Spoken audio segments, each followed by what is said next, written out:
Bonjour mes amis, bienvenue à la cinquième vidéo concernant le module hydrocarbures et fonctions monovalents. Donc on va continuer sur les réactions de substitution d'ordre 2. Donc et en particulier, on va parler des facteurs influençant sur les réactions de type SN2. Donc il y a plusieurs facteurs, on va détailler chaque facteur. Donc la réaction de type SN2 dépend de quatre facteurs. Donc en général, dépendant de quatre facteurs. Donc premier facteur, c'est la nature du nucléophile, si, c'est-à-dire dans le cas des réactions de type SN2, est-ce que on utilise un nucléophile fort ou bien un nucléophile faible, c'est-à-dire la force de la nucléophilie. Dépendant de nature de groupement partant ou bien du nucléophile ou bien de groupement sortant, c'est-à-dire dépendant de la taille ou bien de la polarisabilité lorsqu'on dit le groupement partant, nature du solvant, donc en général on a deux types de solvants. Donc, est-ce que les solvants aprotiques favorisent les réactions de type SN2 ou bien les solvants protiques favorisent les réactions et la nature du substrat, c'est-à-dire le produit du départ, soit un halogénure d'alkyle primaire, secondaire ou bien tertiaire. Donc, on va commencer par le premier facteur, c'est la nature du nucléophile dans les réactions de type SN2, c'est-à-dire on va détailler la nature du nucléophile. Donc, la nucléophilie aussi dépendant de plusieurs facteurs. Donc, par exemple, dépendant de la charge, le numéro atomique, c'est-à-dire Z, et la nature du substituant. Et lorsqu'on dit la nature du substituant, c'est-à-dire l'encombrement stérique, et le solvant et la polarisabilité. C'est-à-dire, sur la nucléophilie, on a des facteurs aussi influencés sur la nucléophilie. Donc, qui sont le numéro atomique, la charge, c'est-à-dire est-ce que le nucléophile est chargé en neutre, le numéro atomique, c'est-à-dire Z, et la nature du substituant, c'est-à-dire est-ce que le nucléophile est encombré en eau, et le solvant protique ou aprotique, et la polarisabilité, c'est-à-dire la taille. Donc, on va commencer par influence de la charge. Donc, influence de la charge. Donc, exemple, donc dans cet exemple, on va fixer le substrat, c'est-à-dire le produit de départ s'appelle le substrat, c'est-à-dire l'halogénure d'alkyle dans ce cas. On va fixer, donc dans un premier exemple, on a le chlorométhane et dans un deuxième exemple, on a le chlorométhane. Mais le nucléophile est échangé. Dans la première réaction, on a un nucléophile chargé et deuxième réaction, on a un nucléophile neutre. Donc, c'est-à-dire, donc, dans les mêmes conditions, on va effectuer cette expérience. Et on remarque que dans la première réaction, la réaction est plus rapide. Et dans la deuxième réaction, la réaction est lente. C'est-à-dire, on va donner un commentaire ou bien une conclusion sur ces remarques. Donc, on va conclure que lorsque le nucléophile est chargé, la réaction doit être rapide. C'est-à-dire, dans le cas de SN2, le nucléophile doit être chargé pour augmenter la force de la nucléophilie. Dans ce cas, OH-, c'est un nucléophile plus fort que H2O, c'est-à-dire la réaction se fait d'une manière rapide si on utilise H2O seul. Donc, conclusion, pour un même atome réactif, c'est-à-dire pour même halogénure d'alkyle, pour même le substrat, l'espèce anionique est un nucléophile plus puissant que l'espèce neutre. Dans ce cas, OH- est plus fort que H2O. Donc, OH- est plus nucléophile que H2O. D'accord? Donc, remarque, on parle des bases conjuguées des alcools qui s'appellent les alcoolates. Notez, c'est RO-, donc ce sont des alcoolates, ce sont des bases conjuguées des alcools, sont des nucléophiles forts que les alcools, c'est-à-dire les alcoolates RO- est plus nucléophile que les alcools. D'accord? Et aussi, ce sont des bases plus fortes. D'accord? Donc, mais dans ce cas, on parle de la nucléophilie puisqu'on traite les réactions de substitution nucléophile et n'est pas les réactions d'élimination. Mais le caractère des alcoolates, ce sont des bases fortes et des nucléophiles forts. Donc, on passe à le deuxième facteur qui est le numéro atomique. D'accord? Donc, le deuxième facteur, c'est le numéro atomique, c'est-à-dire Z. Donc, ce sont des facteurs influents sur la nucléophilie. Et la nucléophilie aussi influençant sur les réactions de type SN2. Donc, le deuxième facteur, c'est le numéro atomique. Donc, exemple, on va considérer le même substrat. Dans ce cas, c'est le bromoéthane. D'accord? C'est un halogénure d'alkyle primaire puisque l'atome, le carbone halogéné, est lié à un seul atome de carbone. Dans ce cas, on dit que c'est un halogénure d'alkyle branché. D'accord? Donc, plus dans une première réaction, on va considérer l'ammoniac, NH3, et deuxième réaction, H2O. Donc, Dans la première réaction, on remarque que la réaction est plus rapide et dans la deuxième réaction, la réaction est très lente. Donc, à cause du numéro atomique, c'est-à-dire le numéro atomique Z. Donc, pour l'azote, le numéro atomique c'est 7 et l'oxygène c'est 8. Donc, comme conclusion, c'est-à-dire suivant une tablon périodique ou bien une ligne du tablon périodique, la nucléophilie diminue lorsqu'on se déplace vers la droite. D'accord? C'est-à-dire de gauche vers la droite, la nucléophilie diminue. Donc, le numéro atomique, l'azote et l'oxygène. L'azote, le numéro atomique, c'est 7 et l'oxygène, 8. Donc, c'est-à-dire on a placé de gauche vers la droite. C'est-à-dire la nucléophilie de l'oxygène est plus faible que la nucléophilie d'azote. Donc, NH3 est plus nucléophile que H2O, c'est-à-dire NH3. Lorsqu'on traite le bromométhane par NH3, la réaction devient plus rapide lorsqu'elle est traitée par H2O. Donc, comme conclusion, c'est-à-dire lorsqu'on déplace de gauche vers la droite et de bas vers le haut, c'est-à-dire suivant une ligne et suivant une colonne du tableau périodique, la nucléophilie diminue de gauche vers la droite et de bas vers le haut. Comme conclusion, c'est-à-dire on va considérer le tableau périodique, lorsqu'on déplace de gauche vers la droite, la nucléophilie diminue et de bas vers le haut, la nucléophilie diminue. Donc, c'est l'inverse de l'électronégativité. D'accord? Donc, un exemple d'application, on va considérer les éléments, c'est-à-dire les le carbone, l'azote, l'oxygène, le phosphore et le soufre, et le silicium, puisque le silicium il est tétravalent comme le carbone. Donc, pour n égale à 2, c'est-à-dire la période 2, on a cette séquence carbone, azote, oxygène, n égale à 3, silicium, phosphore et le soufre.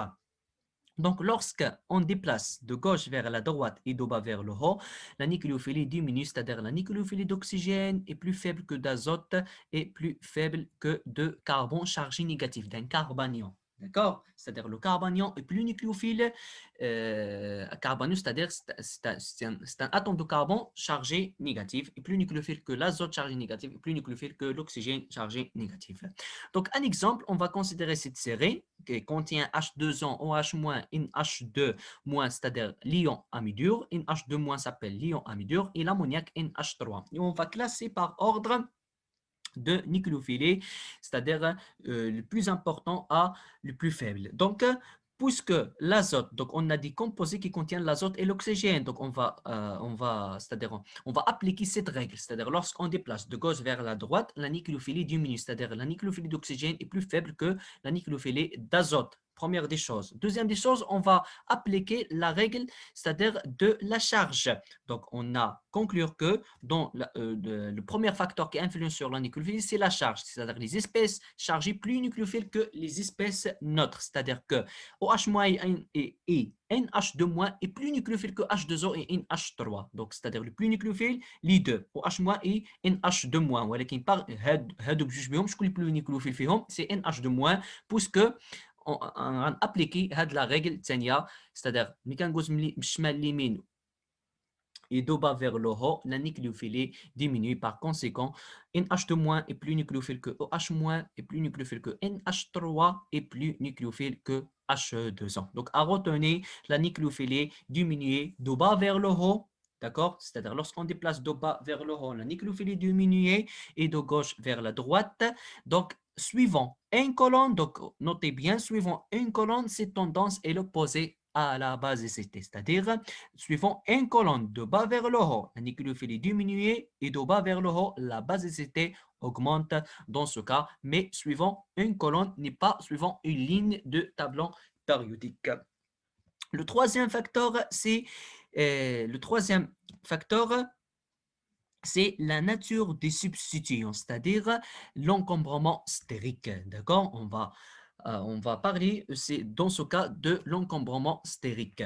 Donc, encombrement stérique. Donc, lorsque l'espèce nucléophile, c'est-à-dire l'atome qui est chargé négatif ou bien possède des doublés libres, possède des substituants volumineux, des substituants gros, plus la réactivité est faible. Dans ce cas, la réactivité diminue à cause des substituants adjacents. On parle de l'encombrement stérique. Donc, un exemple d'application, de l'encombrement stérique, on va considérer le même substrat, c'est-à-dire le produit du départ, c'est iodure de méthyle dans ce cas, mais dans un premier cas, on va on va réagir au dur de méthyle avec un alcoolate qui est le méthoxy de sodium, d'accord? Ou bien méthanoate de sodium. Et dans le deuxième cas, on va réagir le tertiobutanoate de sodium.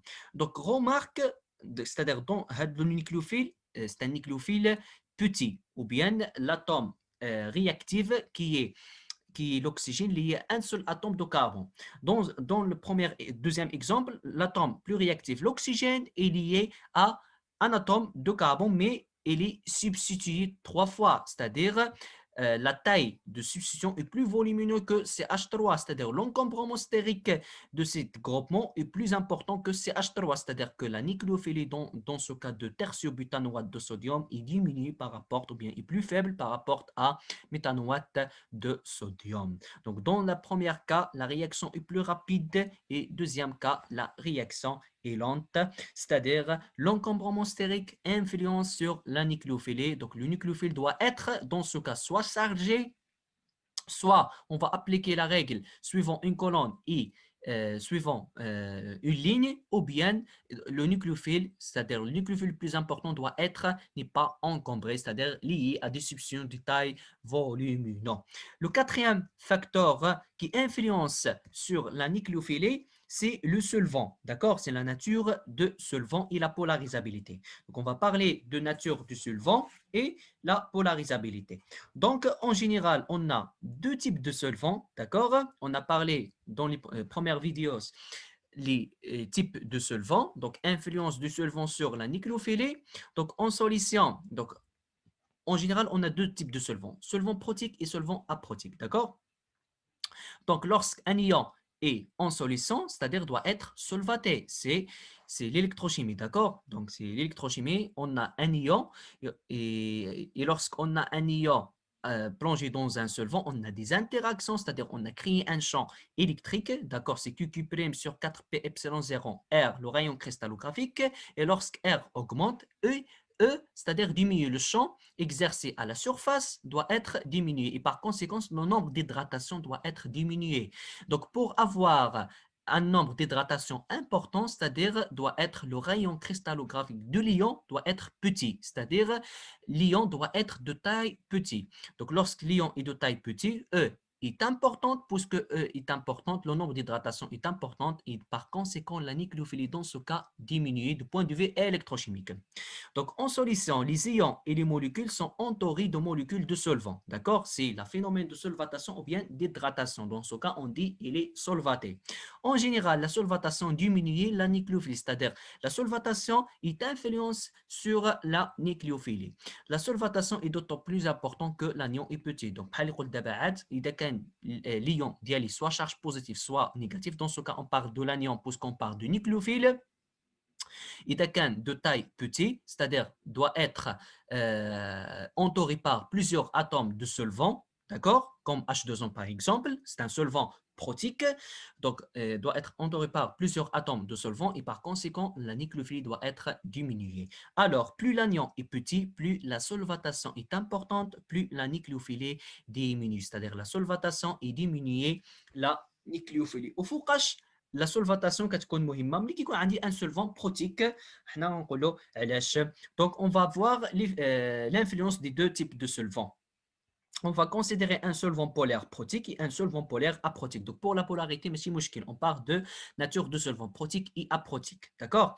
Donc, exemple des solvants protiques les plus utilisés, les alcools et H2O. Donc, dans le cas des alcools et H2O, on a des hydrogènes possèdent des charges partielles positives, d'accord? C'est-à-dire on a possibilité de formation des liaisons d'hydrogène ou bien de Van der Waals. Dans ce cas, on a formation des liaisons d'hydrogène fortes avec les nucléophiles anioniques. Donc, puisque par exemple, on va considérer M-, c'est un nucléophile, et le solvant utilisé, c'est un solvant protique. Dans ce cas, c'est le méthanol, d'accord? Donc, puisque l'oxygène, c'est un élément électronégatif, il va attirer les électrons vers lui, il va créer une densité de charge négative sur l'oxygène, euh, une charge partielle positive sur l'hydrogène. Et par conséquent, le I, c'est-à-dire va attirer ou bien va former des liaisons hydrogènes avec les molécules de solvant. Il doit être solvaté dans ce cas. D'accord? Et puisque on a la solvatation, la nucléophilie de I-, c'est-à-dire, dans ce cas, ces solvants empêchent la nucléophilie de I-. Donc, I- devient plus faible, ou bien la force de I- diminue. Donc, la nucléophilie diminue dans ce cas lorsqu'on utilise un solvant protique. Et lorsqu'on utilise un solvant aprotique, exemple, donc des solvants aprotiques les plus utilisés, l'acétone, d'accord? Donc l'acétone, c'est le 2-propane. C'est CH3CO, CH3, acétonitrile, d'accord? Acétonitrile, c'est CH3CN et le diméthylformamide. Donc pour le diméthylformamide, d'abord on trouve la formule diélo ou bien, d'accord, la représentation développée ou bien semi-développée de diméthylformamide, le DMSO, c'est le diméthylsulfoxyde et le nitrométhane, d'accord? Donc, dans ce cas, il n'y a pas d'hydrogène polarisé, c'est-à-dire tous les hydrogènes sont liés à les atomes de carbone. Ce sont des solvants aprotiques. Et puisqu'on a tous les hydrogènes liés à les atomes de carbone, dans ce cas, la solvatation est faible. Puisque le nucléophile ما غيعمليش des liaisons hydrogènes avec les hydrogènes. علاش ديك les hydrogènes puisque عندهم واحد la liaison forte avec le carbone, c'est une liaison covalente, donc n'est pas des charges partielles sur H et par conséquent il n'y a pas de liaison hydrogène. Donc solvatation faible des anions, augmentation de la réactivité dans ce cas de nucléophile, donc SN2 favorable. Donc comme conclusion, c'est-à-dire on va faire des réactions du type SN2, on va utiliser un solvant aprotique, n'est pas un solvant protique. D'accord? C'est-à-dire les solvants aprotiques augmentent la vitesse de la réaction. Donc la charge est là. Donc, exemple d'application, donc on va considérer le même atome de départ ou bien un même composé de départ, c'est iodure de méthyle plus Cl-, c'est-à-dire on va fixer dans ce cas deux choses. On va fixer le substrat et le nucléophile, c'est le Cl-, et on va changer le solvant, d'accord? Et on va calculer la constante de la réaction dans chaque cas. On va donner CH3. Cl, dans ce cas la réaction favorable, plus I-. Donc, si par exemple, on utilise comme solvant le méthanol, d'accord? Comme solvant le méthanol, c'est un solvant protique. On calcule la constante de réaction, on trouve que la constante de réaction est égale à 1, c'est-à-dire la réaction n'est pas quantitativement dans le sens 1. Donc, en général, on dit que la réaction est quantitative dans le sens 1 si la constante de la réaction est supérieure à 10 à la puissance 4. Dans ce cas, est égal à 1, c'est-à-dire est faible, donc n'est pas quantitatif dans le sens 1.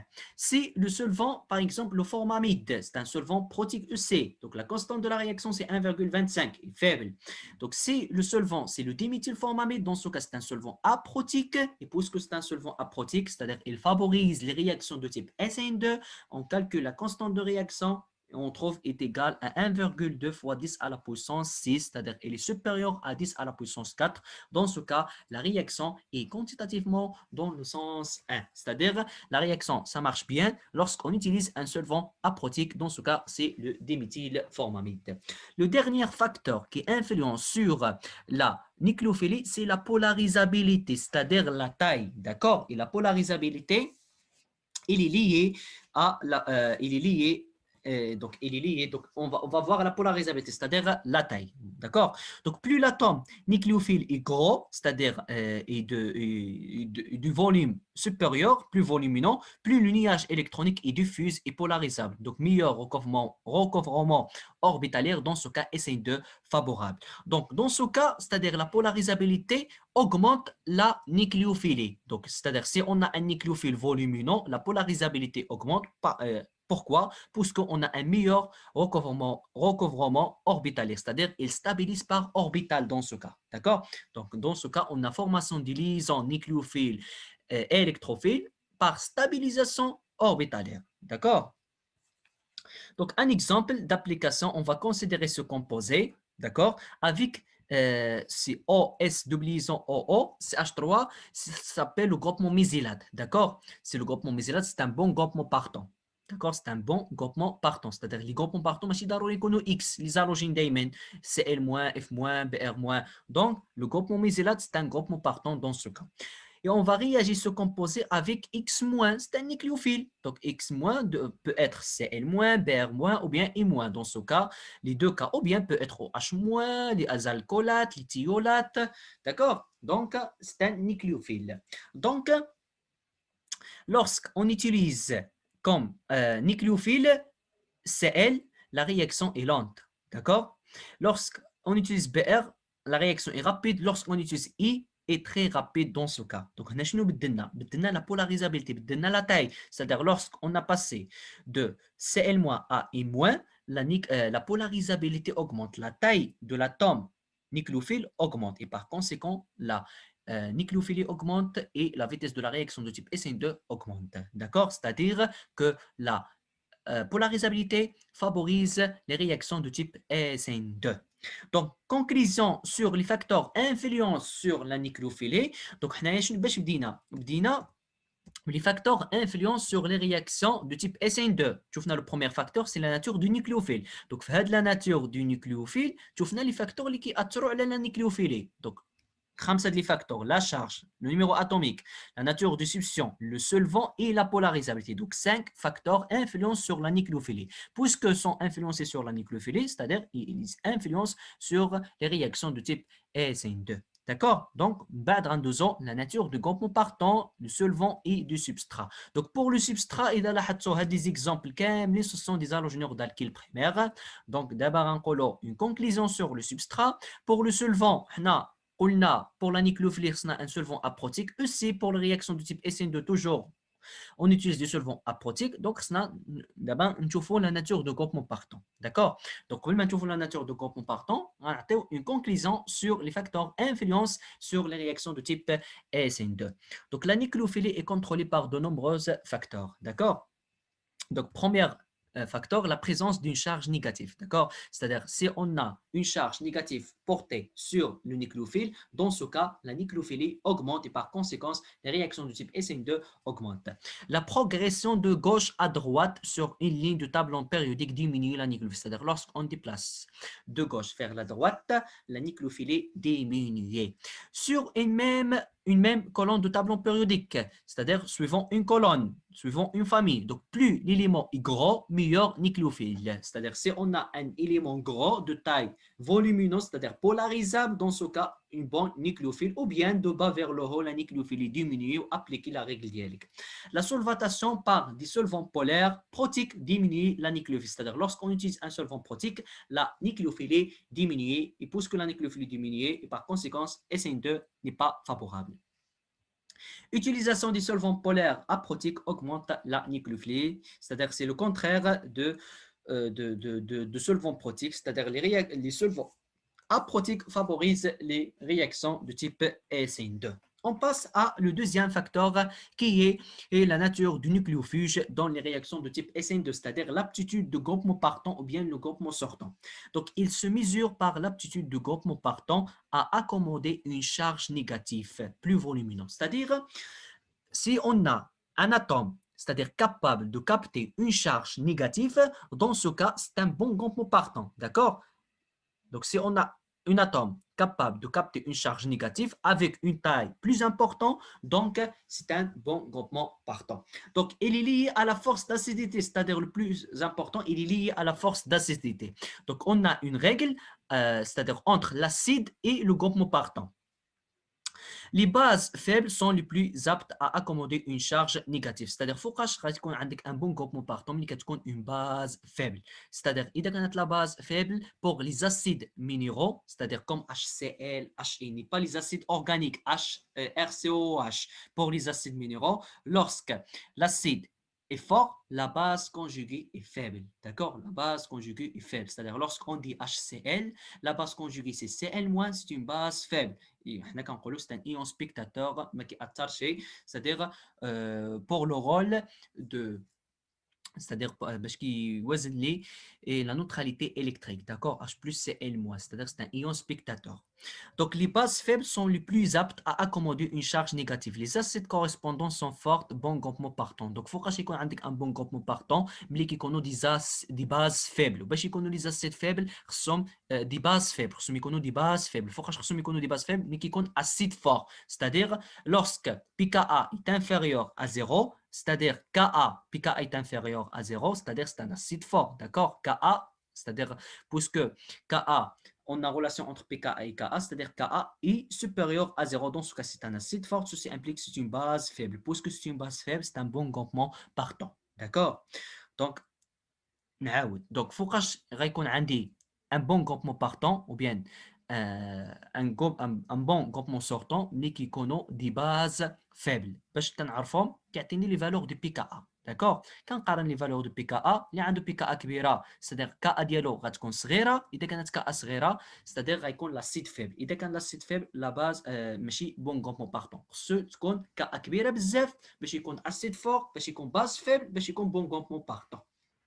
Un exemple, on va voir, donc on va voir un exemple sur, voilà, donc un exemple sur le pKa. Donc on va considérer dans ce cas, on va, ce sont des acides faibles, d'accord? Ce sont des acides faibles. Donc on va considérer ces acides, donc ce sont des acides faibles, acide fluorhydrique, acide acétique, acide cyanhydrique, d'accord, HF, HCN, donc ce sont des acides faibles. باش عرفتهم à partir de valeurs de pKa, d'accord? Donc pKa كبيرة, c'est-à-dire Ka غتكون صغيرة. pKa باش عرفتها كبيرة supérieur à 0. Donc en général ملي كتكون pKa supérieur à 0, c'est-à-dire est plus كبيرة بزاف كنقولوا. Donc c'est-à-dire l'acidité كتصغر, c'est-à-dire Ka كتصغر. Donc la base conjuguée de HF, c'est F-. Donc F-, c'est un mauvais groupement partant, n'est pas un bon groupement partant. C'est un groupement partant, mais n'est pas un bon groupement partant. C'est un mauvais groupement partant. De la même façon pour ion carboxylate, Cn-, les thiolates, les groupements alcoolate, d'accord, et OH-. Pour OH-, jamais comme groupement partant. Donc pKa est supérieur, c'est-à-dire Ka est très faible, c'est-à-dire c'est un acide faible. H2O, c'est un acide faible. H2O, c'est acide, d'accord, c'est un acide très faible, c'est-à-dire OH-, jamais comme groupement partant. D'accord? Donc, on va passer à la nature de solvant. La nature de solvant. Donc, les solvants utilisés, donc, la nature du nucléophile et la nature de groupement partant, on passe à la nature de solvant. Donc, les solvants utilisés pour les réactions de type SN2, ce sont des solvants aprotiques et peu polaires, c'est-à-dire pour la polarité ديالهم ما كيكونوش polaires بزاف et peu polaires. Donc, إذا استعملتي polaire ماشي مشكل. Donc, le plus important, ce sont des solvants aprotiques, c'est-à-dire pas des hydrogènes pour donner des liaisons de Van der Waals ou bien des liaisons hydrogènes. Donc, exemple des solvants aprotiques les plus utilisés, l'acétone, CH3COCH3, l'acétonitrile, d'accord, CH3CN, et le diméthyl formamide, c'est un groupement formyle, plus diméthylamine, d'accord. Donc, ce sont des solvants aprotiques puisque tous les hydrogènes sont liés à les atomes de carbone. Le dernier facteur qui influence sur les réactions de type SN2, c'est la nature du substrat. Les exemples ce sont des halogénures d'alkyle primaires. Donc, c'est-à-dire فوقاش غتكون عندك SN2 favorable mais كيكون عندي un halogénure d'alkyle primaire en général. D'accord? ولكن حنا غنعملوا des expériences وغنشوفوا à partir des exemples علاش يعني pour halogénure primaire qui compte favorable. Donc, on va considérer un halogénure d'alkyle primaire dans ce cas, plus un nucléophile en général. Donc, c'est un halogénure d'alkyle, c'est un atome de carbone, c'est-à-dire, puisqu'il y a un élément électronégatif, on a une charge partielle positive sur l'atome de carbone. Donc, le nucléophile va attaquer, on a vidéo 4, le nucléophile va attaquer de côté opposé de l'halogène et des parts de X en même temps. Ce sont des réactions concertées, on a une seule état de transition. Dans ce cas, la réaction est très rapide, d'accord, parce que c'est un halogénure d'alkyle primaire. هاد le nucléophile ما كيجبرش شي صعوبه ني با ما عندوش هاد l'halogénure d'alkyle ما عندوش un encombrement stérique important, c'est-à-dire le nucléophile يعني يقدر attaquer ما كاينش شي مشكل. ولكن lorsqu'on a un Rx secondaire, c'est-à-dire cet atome de carbone halogéné est lié à deux atomes de carbone. Dans ce cas, on dit c'est un halogénure d'alkyle. La réaction est rapide, n'est pas très rapide. D'accord? C'est-à-dire la réaction est favorable. D'accord? La réaction est favorable dans ce cas des réactions des halogénures d'alkyle secondaires. Et lorsque on a un halogénure d'alkyle tertiaire, donc très lente et parfois pas de réaction. En général, pas de réaction pour les halogénures d'alkyle tertiaire. C'est-à-dire, il faut jouer sur d'autres facteurs qui est le solvant, le groupement partant, etc. Donc plusieurs facteurs. Donc le plus important, les réactions de type SN2 favorables pour les halogénures d'alkyle primaires, d'accord? Et secondaire parfois. Donc la réactivité décroît rapidement à mesure que l'on substitue le carbone réactif par interaction stérique, le nucléophile entrant. D'accord? C'est-à-dire les substituants, les interactions du nucléophile avec le groupement, les substituants augmentent et par conséquent l'augmentation de l'énergie de transition, c'est-à-dire l'énergie de transition augmente et puisque l'énergie de transition augmente, la réaction devient inaccessible, c'est-à-dire la réaction devient n'est pas favorable dans ce cas, devient inaccessible pour les substrats tertiaires. C'est-à-dire pour les substrats tertiaires, pas de réaction comme conclusion. Donc seuls les halogénures d'alkyle primaires et secondaires suivront la réaction de type SN2. C'est-à-dire فوقاش غيكون عندي une réaction de type SN2 ملي كيكون عندي un RH primaire soit branché soit non branché et un halogénure d'alkyle secondaire suivant le cas ديالنا على حساب le cas puisque RH secondaire يقدر يعمل plusieurs réactions. D'accord? بعد غنشوفوها حنايا. Donc RH primaire SN2. Mais qui quand RX primaire soit branché soit non branché, on dit la réaction de type SN2 favorable. On bat quand les conditions soit la base, soit nucléophile, et voilà. Donc, comme conclusion, ou bien, quand même une conclusion, on va voir donc, une conclusion, le substrat doit être, ou bien, conclusion, le substrat doit être un Rx primaire, d'accord? C'est-à-dire, pour les réactions de type SN2, le substrat doit être un Rx primaire, c'est-à-dire soit branché, soit non branché, ou Rx secondaire, ou qui ماشي دايما le cas, d'accord? Donc, à l'hsab d'autres conditions. Le nucléophile doit être un nucléophile fort. Le solvant utilisé, c'est un solvant aprotique, puisque le solvant protique diminue la nucléophilie. Le groupement partant, c'est un bon groupement partant. Je connais les bons groupements partants, ce sont des bases conjuguées des acides fortes, c'est-à-dire le pKa est inférieur à 0. D'accord? Et voilà, donc, les gens de chez Soual, ils laissent les commentaires et le courage. إن أعجبك الفيديو لا تنسى الإعجاب والاشتراك في القناة.